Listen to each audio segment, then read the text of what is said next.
Wadhiane Homa Bay, kinde ma piny mangima ingo chieng' mar thieth makare ne jotuo miluongo ni World Patient Safety Day, oyangore ni thoth jotuo e kaunti ma Homa Bay hinyore nikech wich kuot ma gin go mamonogi pimo ne jochiw thieth kit tuoche machandogi.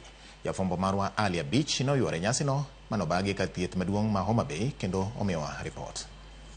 E nyasi mar ingo odiochieng' mar thieth makare ne jatuo mane obagi kar thieth ma Homa Bay ne oyangore ni achiel kuom gigo mamiyo jatuo yudo thieth e yo mowinjore kaluwore gi tuo ma en go en ni jotuo moko pando midhiero kata tuoche moko ma gin go e kinde ma gidhi osiptal mondo okonygi kendo ma kelo thieth bedo matek. Thoro mar wach e kinde nyasino ne en miyo jatuo thieth mowinjore kod tuo machande ka jolony e weche mag thieth manoyuro e kinde nyasino wacho ni pek mag yudo osiptende en ni nitie jotuo moko mabadhore kendo gipimne lakteche tuoche te machandogi kendo ma ratiro mar jatuo mondo oyud thieth e yo mowinjore. Ahinya gik ma hinyo jotuo en ni jatuo biro to ok owach gigo duto machande.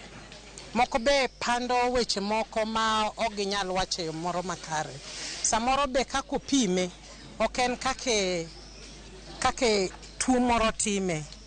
Samoro gimoro hinye kamoro to luoro wacho ni gini hinyo kama kama. Ng'eni wadwaro ka ibiro ir daktari wadwa ni hit the nail on the head. Iwacho ni ka tienda rama to en tienda ema rama. Koro gimwane temo ng'iye ne ka jatuo biro to wang'iye maber wapenje shida ma en go to kendo kose jatuo osewacho shida ma en go nyaka pime. Ka en kata ka oparo jatuo nigi malaria nyaka tere lab mondo pim bende en malaria no adieri ma ok bi miya yath kapok wapime. Remonyo yath kaka owinjore ahinya to ka jatuo osegol modok pacho bende rocho thieth makare ne jatuo ka jolony wacho ni nitie jotuo moko mok luw chike ma omigi osiptende mondo gilure kod thieth moketnegi. Koro ka jatuo dhi dala gik manyakelo hinyruok samoro yath ok omuonye e yo makare kaka nowache samoro notimne kata mana operation moro dhi gi kidonda moro kidondano samoro ok orit maler. Koro mago gik ka jatuo penji to kidondani adhi time nang'o kata ka an gi usi ni golo tich adi. Gima sama be nyalo jatuo ni jatuo samoro miye tarik moduoge e osiptal. Koro ka jatuo ok oduogo e tarik manonyise no to nyalo hinyore nikech tarik cha ne luwore gi gimoro manego bed ni itimo e tarigno.